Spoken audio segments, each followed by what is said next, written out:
옆 사람과 인사할까요? 잘 오셨습니다. 오늘도 당신 때문에 살맛이 납니다.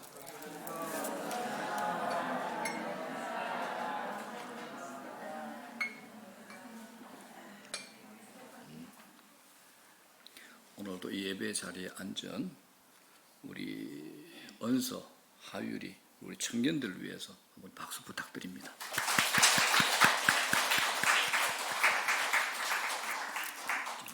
존중의 원리라는 제목으로 말씀을 전합니다.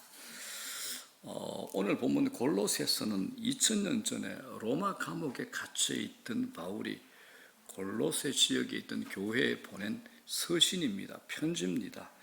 여기서 우리가 이제 아주 특이한 내용을 만나게 됩니다. 자, 22절, 23절 다 같이 한번 읽어보겠습니다. 다 같이 시작. 종들아, 모든 일에 육신의 상전들에게 순종하되 사람을 기쁘게 하는 자와 같이 눈 가림만 하지 말고 오직 주를 두려워하여 성실한 마음으로 하라. 무슨 일을 하든지 마음을 다하여 주께 하듯 하고 사람에게 하듯 하지 말라라고 합니다. 누구에게 권면하는 말입니까? 종들아, 종들입니다.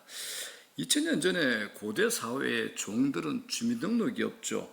주인에게 귀속된 물건에 불과합니다. 소장품으로 취급받았습니다. 당신은 주인의 말을 듣지 않으면 언제든지 죽일 수도 있을 때입니다. 그런데 이런 종들에게 너희들이 무슨 일을 하든지 눈 가림으로 하지 말고 죽게 하듯 하라고 했으니까 이 종들이 얼마나 기가 차고 힘들었을까요? 자, 그래서 당시의 역사적 상황을 알고 본문을 들여다보면 이해가 더 수월할 것 같아서 당시의 배경을 간략하게 먼저 말씀드리도록 하겠습니다. 자, 이때가 기록될 때가 이제 2000년 전이니까 2000년 전은 로마가 전 세계를 정복하기 위해서 전쟁을 치르며 자기들의 세계를 확장하던 시기였습니다. 로마와 싸웠던 나라들이 대부분 떼죽음을 당했죠. 그런데 그 와중에 운이 좋아서 살아남거나 항복해 살아남은 사람들은 노예로 팔려갑니다. 당시 로마 제국은 정복전쟁을 하면서 영토는 끝없이 넓어져 가지고 인재가 많이 필요할 때였습니다. 그래서 로마는 노예 중에서 실력만 갖춘 인재라면 신분 따지지 않고 활동할 수 있도록 개방된 사회가 바로 로마였습니다. 그래서 노예 중에는 귀족을 위한 주치의도 있었고 귀족을 위한 아주 돈 많은 재산 관리인도 있었고 귀족의 자제들을 교육을 담당한 뛰어난 사람들도 있었습니다. 이게 가능한 것이 이들이 로마의 전쟁에서 지기 전에는 자기 나라에서 전문 지식인들로 또 행정관료로 일했던 뛰어난 인재들이었기 때문에 가능한 겁니다. 이들이 예수 그리스도를 믿게 됐습니다. 오늘 본문은 바로 이들을 향해서 보낸 내용이 됩니다. 자, 22절, 23절을 다시 한번 읽겠습니다. 시작. 종들아, 무슨 일에 육신의 상전들에게 순종하되 사람을 기쁘게 하는 자와 같이 눈 가림만 하지 말고 오직 주를 두려워하여 성실한 마음으로 하라. 무슨 일을 하든지 마음을 다하여 주께 하듯 하고 사람에게 하듯 하지 말라라고 합니다. 자, 누구에게든지 무엇이든지 마음을 다하여 주께 하듯 하라. 이해가 되십니까? 이 말을 한마디로 함축하게 되면 공경, 존중, 존경이 될 겁니다.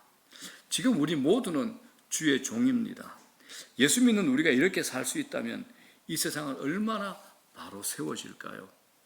오늘날 우리가 사는 이 세상은 공경, 존경, 존중, 경외 이런 단어들이 듣기 힘들고 희소한 시대를 살고 있습니다. 이건 우리가 사는 이 세상이 권위가 인정되지 않고 무시되고 거부하는 시대를 살고 있다는 겁니다. 권위가 무너진 사회는 굉장히 위험한 사회입니다. 오늘날 우리는 많은 혼란들을 보고 있습니다. 그 혼란 가운데 권위를 무시하기 때문에 일어나는 혼란이 참 많습니다. 요즘은 절대 권위를 인정하지 않으려고 하죠. 존중되어야 될 권위까지 다 몰아내버렸습니다. 왜 이런 일이 일어나고 있습니까? 시대적 흐름과 연관성이 아주 깊습니다. 근대에 와서 다원주의 시대가 됐습니다. 다원주의가 뭐냐? 모든 것이 진리가 될 수 있다. 내가 좋고 내가 옳으면 진리가 된다. 이런 시대가 다원주의입니다. 이제 다원주의 특징 중에 하나가 뭐냐? 절대라는 말을 사용하지 못하게 합니다. 모든 게 상대화되고 말았습니다. 그래서 동성애가 왜 죄냐? 이건 이제 묻습니다. 이게 절대적인 진리 아래서는 분명히 죄죠. 그러나 상대적인 진리 안에서는 죄가 안 됩니다. 동성애가 왜 죄냐 묻습니다. 신이 하나님이 배제된 시대니까 죄의 기준 자체가 없어져 버린 겁니다. 자기가 살고 싶은 대로 자신의 느낌대로 살아라고 합니다. 옳다 나쁘다 평가를 내가 한다는 것이요, 내가 맞으면 다 진리다. 이런 세상이 지금 우리가 사는 세상이 되는 겁니다. 아주 위험한 세상입니다. 여러분, 권위를 부정하는 시대는 겉으로는 자유로워 보입니다. 그러나 권위를 부정하면 인간들은 길을 잃어버리고 맙니다. 우리가 먼저 권위를 인정하며 살아가야 됩니다. 우리가 인정해야 될 권위가 있죠. 예수 그리스도의 권위, 그리고 성경의 권위가 됩니다. 그리스도의 절대 권위를 인정해야 우리 삶이 달라집니다. 절대 권위는 우리에게 자유를 주고 축복을 줍니다. 우리가 그 권위를 존중하며 살 때 그 권위가 나를 보호해주고 그 권위를 만드신 하나님의 축복이 우리에게 흘러 들어오는 겁니다. 이것처럼 여러분, 우리는 그리스도의 절대 권위, 성경의 절대 권위를 인정하며 살아야 됩니다. 또 있습니다. 더불어 옆으로 모든 인간 관계와 연결이 되는 매우 중요한 원리가 하나 있죠. 이게 존중의 원리입니다. 신앙은 여러분 관계입니다. 관계 태도 가운데 가장 중요한 것이 뭐냐? 존중의 원리가 됩니다. 존중은 하나님께서 우리에게 가장 먼저 보여준 겁니다. 하나님께서 우리를 존중히 여기신 게 뭡니까? 십자가 사건입니다. 하나님의 아들의 희생을 통해서 우리를 구원하신 그 사건 자체가 우리를 매우 존중히 여겨 주신 겁니다. 죄인이 의인으로 변했죠. 비천한 인생인 우리가 하나님의 자녀로 받아들여졌습니다. 그래서 우리가 복음을 경험하게 되면 우리에게 찾아오는 놀라운 변화가 뭐냐? 높은 자존감입니다. 일평생 사람들이 굉장히 고통받는 게 있습니다. 주위에 번데레한데 또 주위에 아주 괜찮은 인격자처럼 보이는데 아주 날카롭고 예민한 분이 있습니다. 그분들이 가지고 있는 공통적인 영적 질병이 뭐냐? 열등감입니다. 이 열등감 문제는 참 해결하기 힘듭니다. 누구든지 다 갑옷을 입고 열등감을 숨기려고 합니다. 그래서 심리치료, 심리적 요법으로 여러 가지 노력을 할 수도 있지만 시간도 오래 걸리고 또 한번 충격적인 어떤 사건을 만나게 되면 한 방에도 다 무너지고 옛날에 그 열등감이 다시 나오는 겁니다. 그런데 여러분, 이걸 경험하셔야 됩니다. 예수 그리스도를 나 대신에 죽이기까지 하나님이 나를 얼마나 사랑해 주셨는가를 십자가 사건을 통해 경험하고 나면 이 열등감이 서서히 사라집니다. 우주의 주인이신 하나님에게 내가 얼마나 가치 있는 존재인가를 십자가 복음 안에서 경험하기 때문에 이 열등감의 근본적인 치료를 할 수 있습니다. 구약 성경에 아가서 나오죠. 아가서에 나오는 솔로몬, 또 술람미 여인과의 사랑에서 하나님께서 우리를 얼마나 존중히 여기셨는가를 볼 수 있습니다. 술람미 여인은 신분적으로 비천한 왕의 사랑을 받을 만한 자격이 없는 여인입니다. 그런데 왕은 그를 환대하고 받아주고 사랑합니다. 하나님과 우리의 관계를 잘 묘사해 주고 있습니다. 아무도 존중하지 않았던 한 여인을 존중히 여겨주며 자기 아내로 받아들여주는 것, 이것이 복음이고 하나님께서 우리를 향한 사랑이 되는 겁니다. 여러분, 존중의 출발점은 우리가 아닙니다. 하나님이십니다. 하나님으로부터 존중의 여김을 받은 사람이 하나님께 반응하는 것이 우리가 지금 드리고 있는 예배가 됩니다. 예배가 뭐냐? 하나님을 존중히 여기는 겁니다. 하나님을 하나님으로 인정해 드리는, 하나님을 내 삶의 왕으로 모셔드리고 존중히 여겨드리는 것이 예배가 됩니다. 예배는 하나님을 존중한다는 것이 충분하게 표현되어야 됩니다. 사무엘상 2장 30절에 무시무시한 말씀이 나오죠. 이런 말씀이 있습니다. 다 같이 시작. 이제 나 여호와가 말하노니 나를 존중히 여기는 자를 내가 존중히 여기고 나를 멸시하는 자를 나야 경멸하리라. 아주 두려운 말씀이죠. 우리가 하나님을 정말 존중히 여겨 드릴 때 하나님은 우리를 존중히 여겨 주겠다라고 하십니다. 그렇다면 하나님을 무시하는 것처럼 무서운 행위가 없다는 것이 됩니다. 자, 이 말씀은 사울 왕의 몰락을 얘기하는데 이 사울 왕은 하나님을 지속적으로 멸시했던 왕입니다. 지속적으로 하나님을 멸시했던 사울 왕은 결국 망가지죠. 오늘 가정의 달인데 5월 8일 어버이 주일이 됩니다. 하나님께서 430년의 노예 생활을 하던 이스라엘 백성들을 탈출시켜서 시내산 광야에 이르게 하는데 거기서 친히 하나님께서 돌판에 10가지 계명을 써주셨습니다. 그게 10계명입니다. 하나님께서 친히 돌판에 써주신 10가지 계명입니다. 이스라엘 백성들은 430년 동안 노예 생활을 했잖아요. 뼛속까지 노예 근성으로 찌들어 있었습니다. 그런데 그들의 삶에 공동체의 질서와 규칙을 세우는 법 공부를 제일 먼저 시키는데 그게 10계명, 10가지 계명이 됩니다. 1계명부터 4계명까지는 창조주 하나님을 향한 존중과 도리를 가르칩니다. 5계명부터 10계명까지는 공동체 안에서 사람들 간의 관계를 다루고 있습니다. 자, 그런데 공동체 계명, 이 시작 5번째 계명이 뭡니까? 부모 공경입니다. 부모 공경입니다. 부모 공경이라는 이 계명을 지켜야 하나님도 온전히 섬길 수 있고 이웃도 온전히 섬길 수 있다라는 겁니다.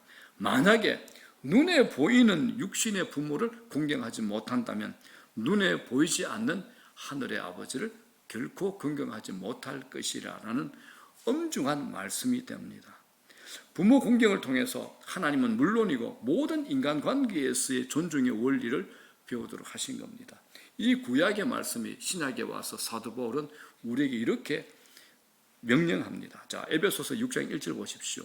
자녀된 사람들 모두에게 주신 말씀입니다. 에베소서 6장 1절 시작. 자녀들아 주 안에서 너희 부모에게 순종하라. 이것이 옳으니라. 부모에게 불순종하는 것 악한 행실입니다. 이건 말세의 징조로 보고 있는 겁니다. 주 안에서라고 이 말씀은 단순히 사회적 관습과 이 세상의 기준 윤리를 말하는 것이 아니라 그것을 훨씬 뛰어넘는 하나님의 뜻 안에서 순종을 얘기하는 겁니다. 공경은 여러분 우리 삶의 중요한 원리가 됩니다. 부모뿐만 아니라 어른들도 공경하라는 겁니다. 육신의 부모뿐만 아니라 육신의 부모를 포함한 모든 어른들, 원로들을 공경하라는 겁니다.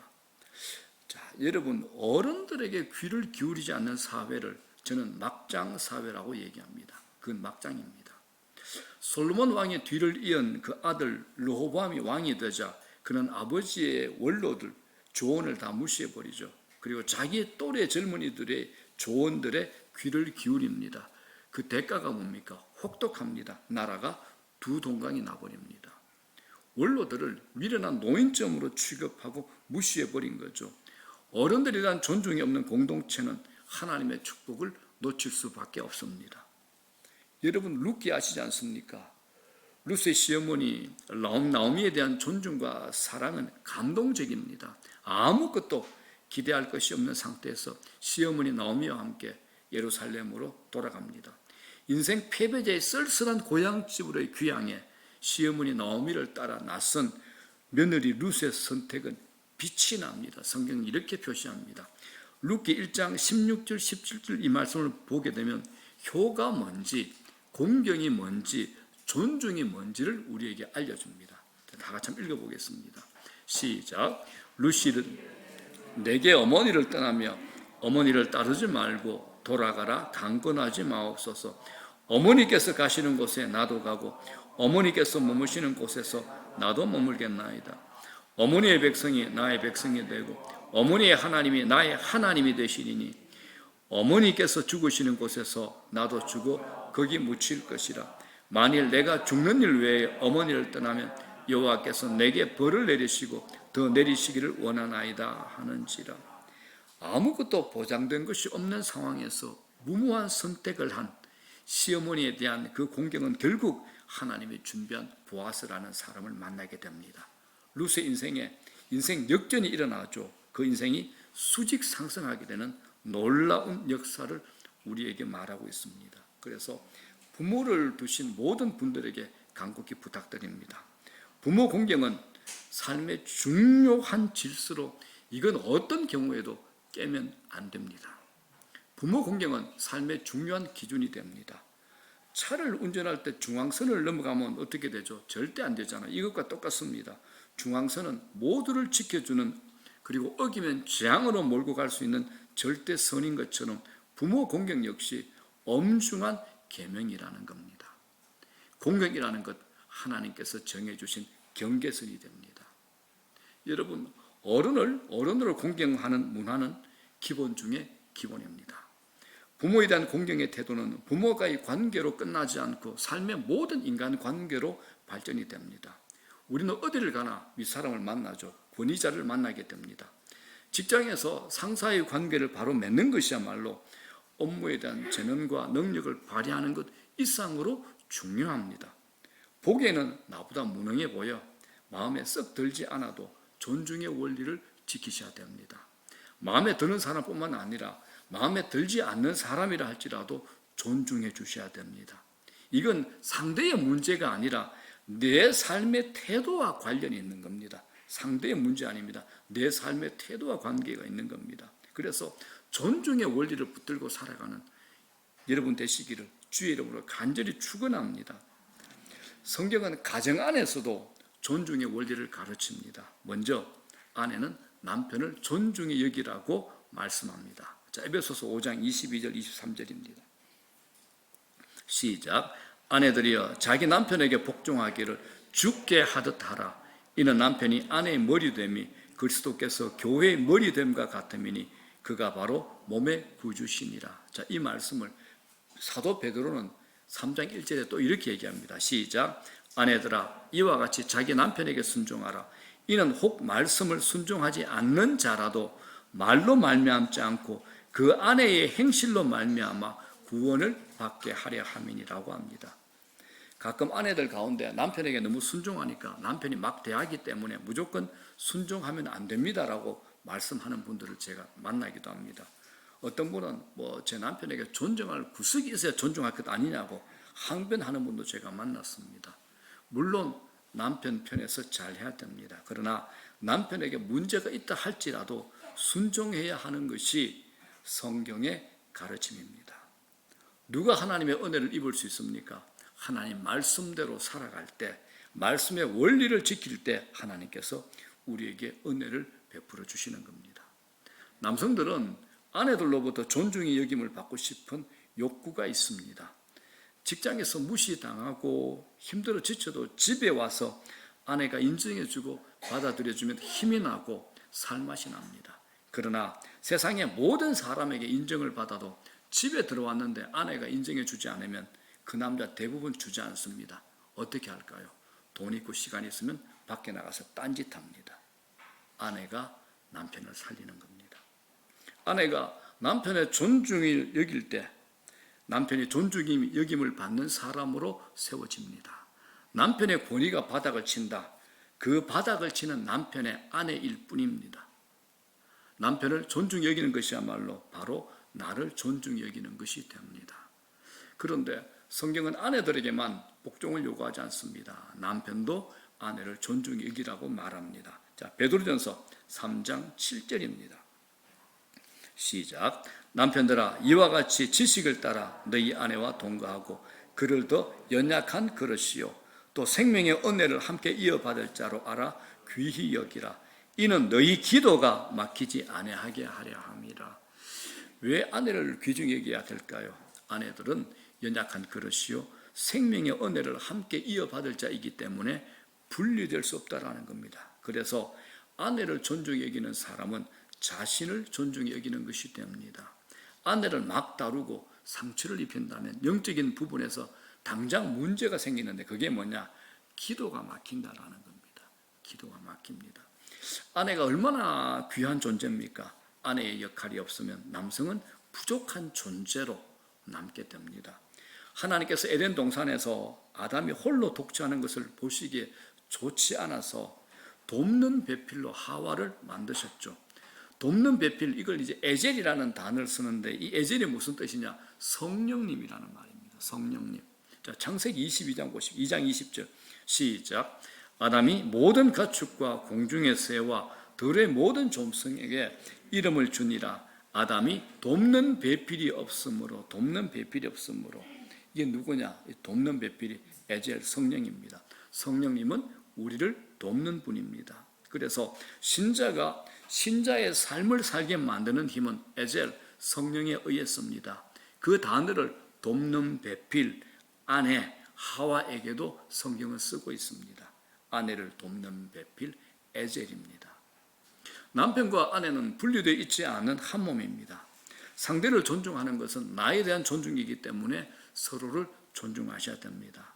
한쪽이 하지 못한다고 포기하지 않고 계속 이 존중의 원리를 지키며 살아가다 보면 서서히 상대방에게도 변화가 일어나게 되는 겁니다. 그래서 상대에 따라 행동하지 말고 실망하지 말고 계속 이 존중의 법칙을 붙잡고 살아가다 보면 하나님께서 놀라운 변화를 성령을 통해서 반드시 일으켜 주실 겁니다. 자, 여러분, 우리가 가정에서뿐만 아니라 우리가 존중의 원리를 실천할 곳들이 너무 많습니다. 자, 디모데전서 5장 17절 보십시오. 오늘 우리 티셔츠 입고 나오셨는데, 자, 시작. 잘 다스리는 장로들은 배나 존경할 자로 알되 말씀과 가르침에 수고하는 이들에게는 더욱 그래야 할 것이니라. 장로님을 존중히 여기셔야 됩니다.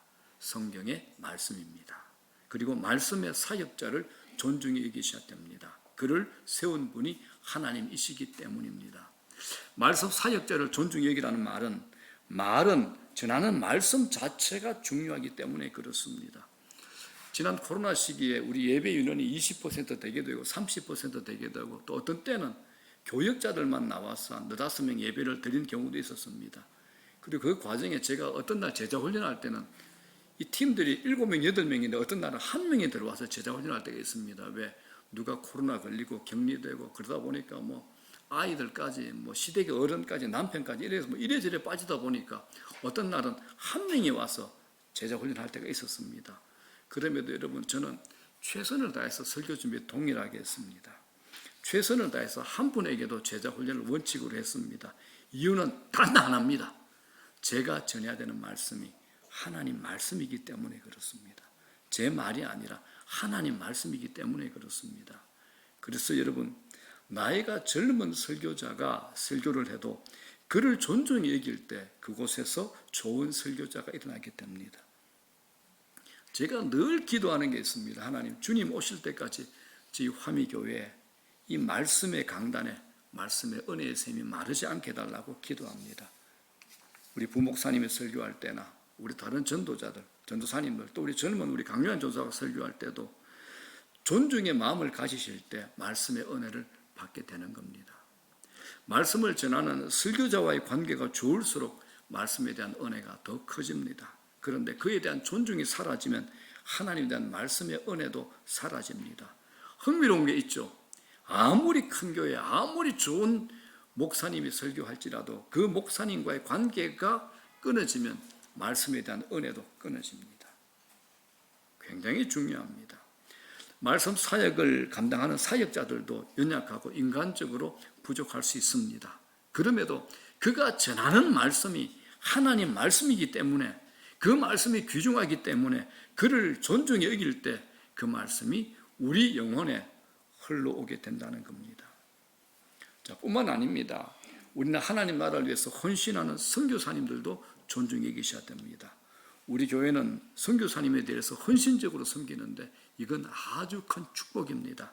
그러면 똑같은 상, 선지자의 상을 받을 것이라고 우리에게 약속하셨습니다. 성경을 보게 되면 예수님께서 공생의 사역 중에서 하신 특별한 아주 흥미로운 사건이 하나 등장합니다. 예수님의 고향 사람들이 인간적인 편견을 가지고 예수님을 바라보면서 예수님을 메시아로서 또 하나님의 아들로서 구원자로서 오신 것을 보지 못했던 겁니다. 그래서 믿지 않았습니다. 그러니까 예수님께서 자기 고향 땅에서는 아무 권능을 행하지 않으셨습니다. 권능을 행하지 않으셨다, 이 말은 예수님이 권능이 없고 능력이 없다는 말이 아닙니다.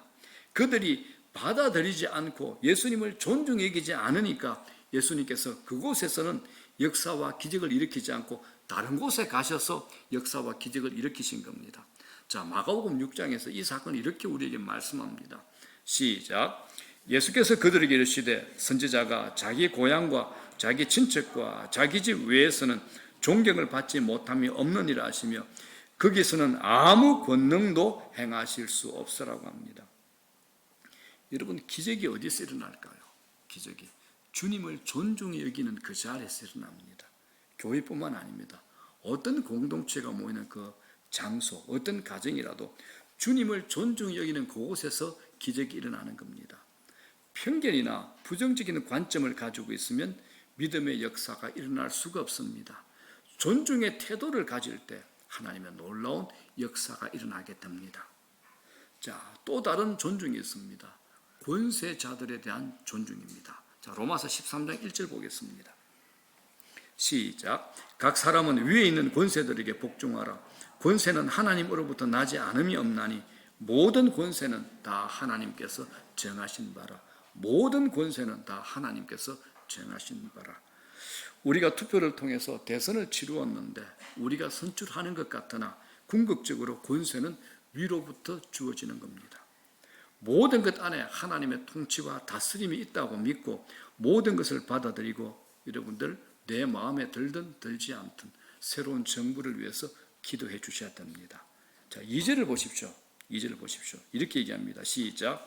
그러므로 권세를 거스르는 자는 하나님의 명을 거스름이니 거스르는 자들은 심판을 자취하리라 라고 합니다.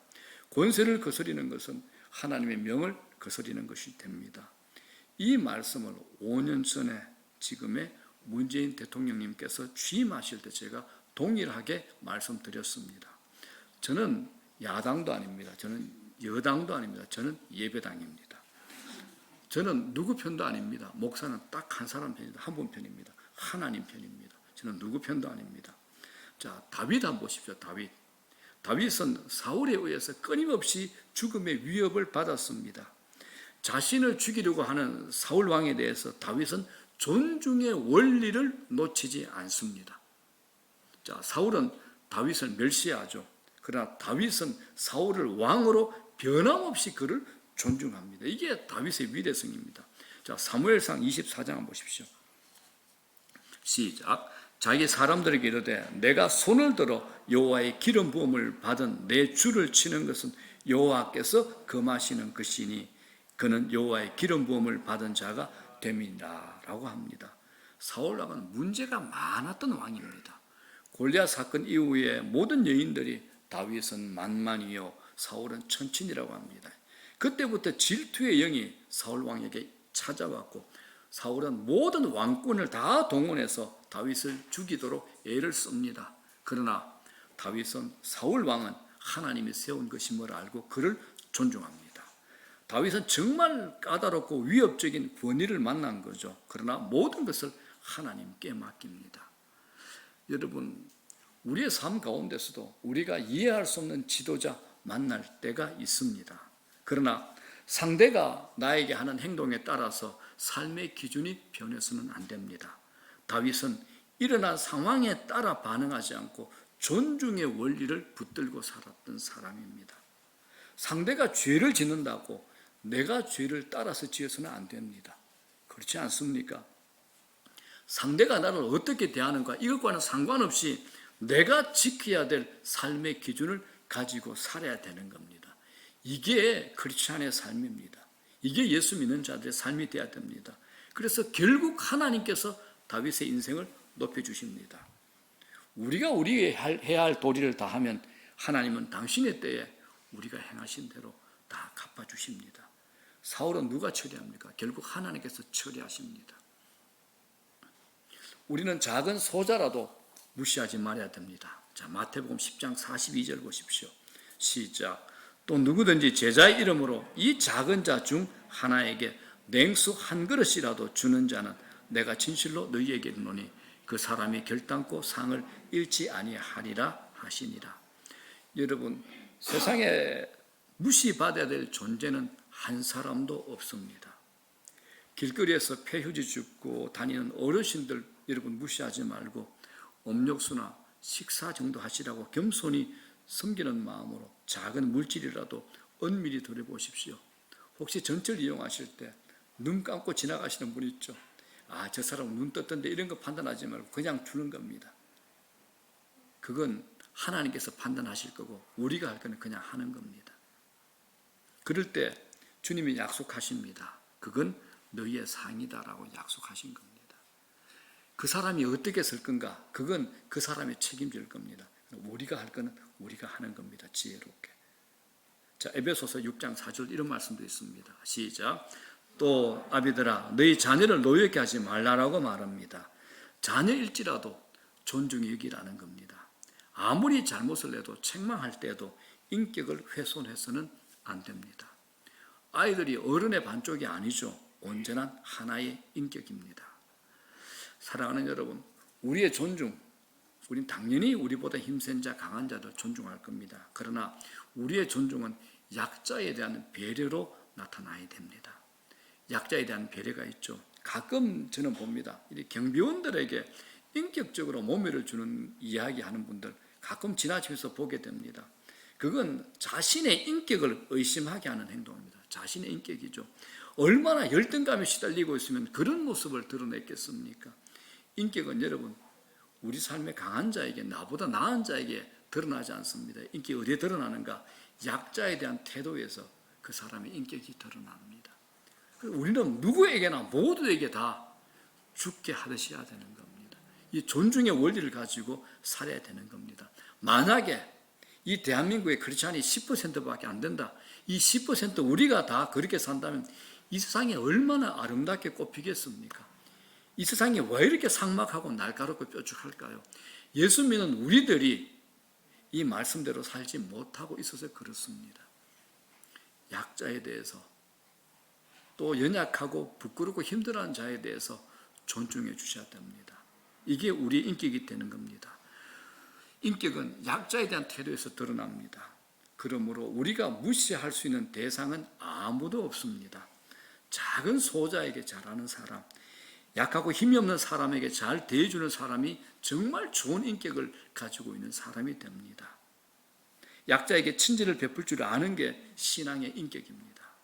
사랑하는 여러분, 우리가 이 존중의 원리를 붙들고 살아갈 때 하나님은 우리의 삶의 풍성함도 약속해 주고 있습니다.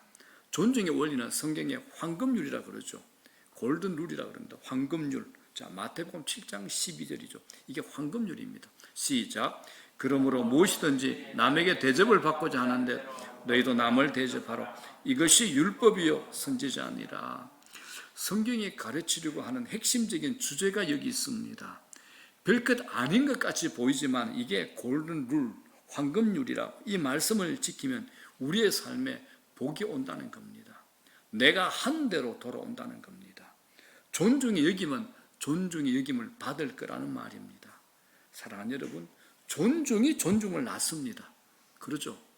악한 사람을 내가 악으로 이기려면 악한 그 사람보다 내가 더 악해져야 그 사람을 이길 수 있습니다. 내가 먼저 망가지고 깨지고 부서지는 거죠. 존중이 존중을 낳습니다. 존중이 보상을 가져옵니다. 존중하면 축복이 주어집니다. 삶의 형통의 원리가 여기 있다라고 성경은 분명히 얘기합니다. 자, 에베소서 6장 2절 3절 보겠습니다. 시작. 내 아버지와 어머니를 공경하라. 이것은 약속이 있는 첫 계명이니 이로써 네가 잘되고 땅에서 장수하리라. 이 공경과 땅에서 잘되고 장수하는 형통이 연결되어 있습니다. 따로 있지 않습니다. 분리되어 있지 않습니다. 연결되어 있습니다. 존중의 원리가 형통과 연결이 되어 있다는 겁니다. 존중해 사십시오. 존중합시다. 자, 이제 말씀 정리합니다. 여러분, 우리는 존중이 무너진 시대를 우리가 살고 있습니다. 존중을 잃어버리기 때문에 이 사회가 이렇게 뒤틀려 있습니다. 뒤틀린 사회를 바로잡는 첫 번째 원리가 뭐냐? 존중입니다. 존중하는 겁니다. 오늘 우리가 이 성경 말씀에서 살펴보았듯이 성경 전반에 걸쳐서 존중의 원리를 우리에게 얘기하고 있습니다. 존중해야 복이 임한다는 것을 우리에게 말씀하고 있는 겁니다. 그래서 우리가 자녀들에게 가르쳐줘야 될 가장 중요한 원리가 뭐냐? 존중의 원리입니다. 이걸 가르쳐주면 멋진 인생을 살 수가 있습니다. 이걸 놓치면 인생이 망가집니다. 존중이 뭐냐? 결국은 하나님의 성품입니다. 우리는 말씀을 통해서 하나님의 이 성품이 우리의 삶에 빚어지도록 우리는 계속 훈련해야 될 겁니다. 우리의 말에서도 우리의 태도에서도 이 존중이 우러나오는 삶을 살면 하나님이 우리의 인생을 열어주시고 형통케 하는 은혜를 열어줄 줄로 믿습니다.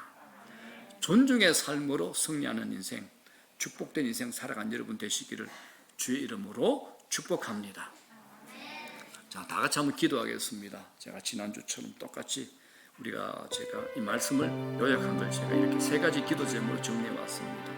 자, 1, 2, 3할 때 우리 다 같이 한번 큰 소리로 읽고 이렇게 기도하고, 여러분들 이 말씀 외에 다른 것이 있으면 또 각자 개인 기도하시면 되겠습니다. 다 같이.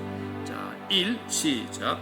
예수 그리스도와 성경의 절대적 권위를 인정하며 순종하게 하소서. 2, 일평생 하나님으로부터 받은 사랑과 존중으로 가족과 남을 사랑하고 존중하게 하소서. 3, 삶의 모든 영역 안에 누구에게나 무슨 일이든지 죽게 하듯 할 수 있는 자가 되게 하소서. 자, 제가 말씀을 이렇게 요약해 봤습니다. 자, 우리가 이 기도 제목 붙들고 다 같이 주의 일창하신 후에 함께 기도하겠습니다. 주여